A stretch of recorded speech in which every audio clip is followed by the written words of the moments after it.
Most people believe distance happens because of disinterest, that people pull away when they care less. But psychology suggests something far more uncomfortable. Some people don't lose connection because they stop trying. They lose it because they adjust too much.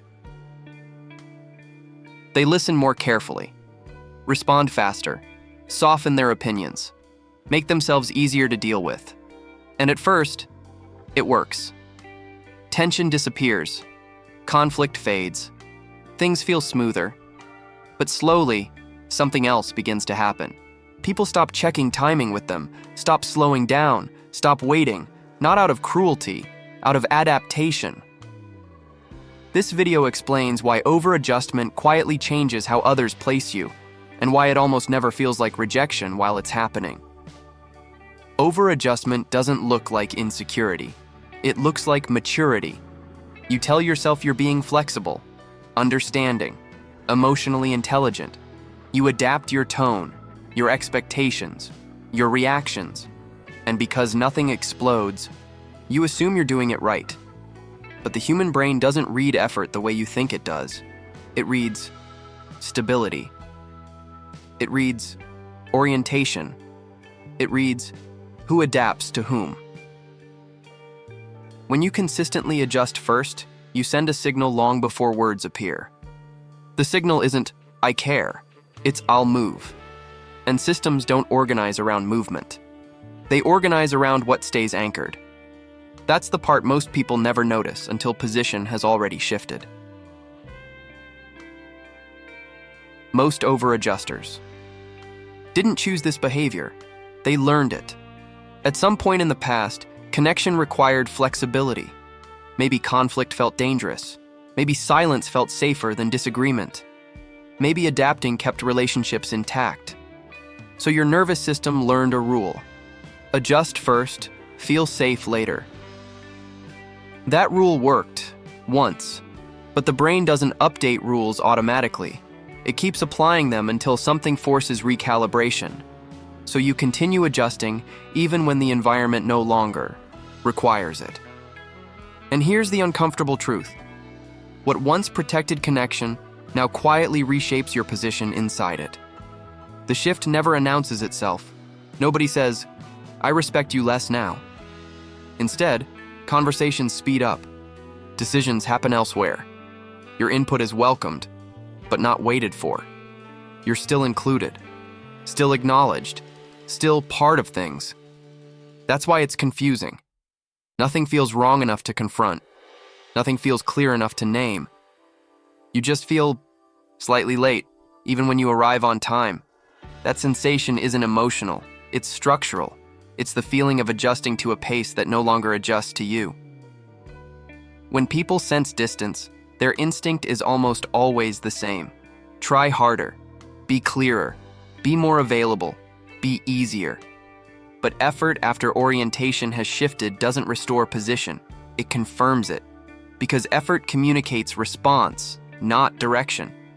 The more you adjust to regain alignment, the more clearly you show you're reacting to movement, not shaping it. And systems don't reorganize around reactions.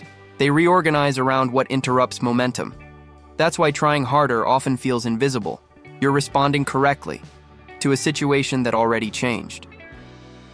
Over-adjustment creates comfort. For everyone else, you smooth friction, reduce uncertainty, absorb tension quietly, and comfort feels good. But comfort doesn't slow systems down. It speeds them up. Because when something stops, creating resistance, it stops influencing direction. People don't pause for what's easy. They pause for what feels anchoring. If your presence no longer anchors pace, movement continues without recalculation. Not intentionally, automatically. That's how relevance fades without conflict. This isn't about worth.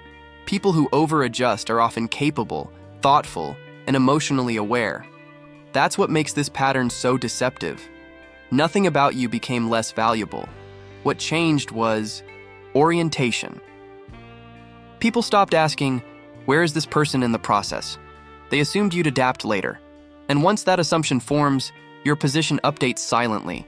You become optional to the flow, not excluded, not dismissed, just non-central. The most dangerous phase is when it starts to feel normal. You get used to being informed later, used to adjusting timing, used to catching up. And because humans adapt quickly, you stop interrupting the pattern. But what isn't interrupted becomes permanent. There's a point where people stop recalculating your position altogether. They build habits around your flexibility. They plan assuming you'll adjust. At that point, effort no longer moves anything, because systems don't revise upward without disruption.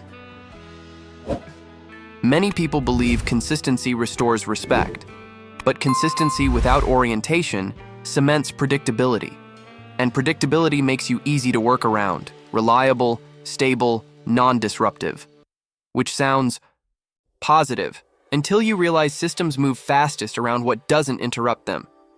This is why so many capable people feel increasingly peripheral over time.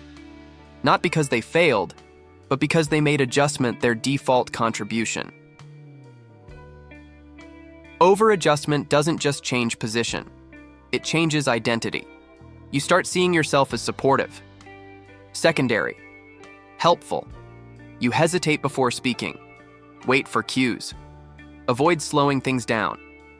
Others read that instantly, not as insecurity, but as non-centrality. And once you internalize that role, your behavior reinforces it automatically. That's the real loss, not people. Alignment with yourself. Understanding this pattern doesn't fix it. You can see it clearly and still remain inside it. Because awareness without behavioral interruption only makes the loss heavier. Now you know what's happening, and keep participating anyway. That's when frustration turns inward. And internalized frustration erodes self-trust. You stop listening to the discomfort that was trying to warn you early. And once that happens, others stop waiting entirely. Only one thing forces recalculation: interruption. Not aggression, not dominance. Interruption. Pausing instead of responding. Withholding automatic adjustment. Letting silence stand. These shifts feel risky because they break predictability. But predictability is what locked your position. When the system senses you're no longer adjusting, it slows down automatically. Not emotionally, biologically. That friction is where ranking updates. Most people avoid interruption because of fear. What if I lose access? What if I'm misunderstood? What if I'm excluded? But here's the truth. Those things are already happening, just quietly. The difference is choice. Right now, the system is choosing for you. Disruption feels dangerous because it removes comfort, but comfort is what made you optional. There's a point where awareness becomes uncomfortable. You can't unsee the pattern. From here, you have two options. Return to comfort and absorb the loss quietly, or accept short-term friction to restore long-term position. That choice doesn't happen once. It happens every time you pause instead of reacting. Every time you don't rush to realign. Every time you let timing recalibrate around you. That instability isn't failure. It's the system updating. If this resonated, there's a reason. Most people never realize why trying harder stopped working. They just feel more tired, more invisible, more replaceable. In the next video, we'll break down why people eventually stop waiting, even when nothing went wrong, why effort gets misread, why availability loses power, and how timing loss quietly reshapes relationships. If you've ever wondered why your energy stopped paying off, that explanation will hit harder than this one.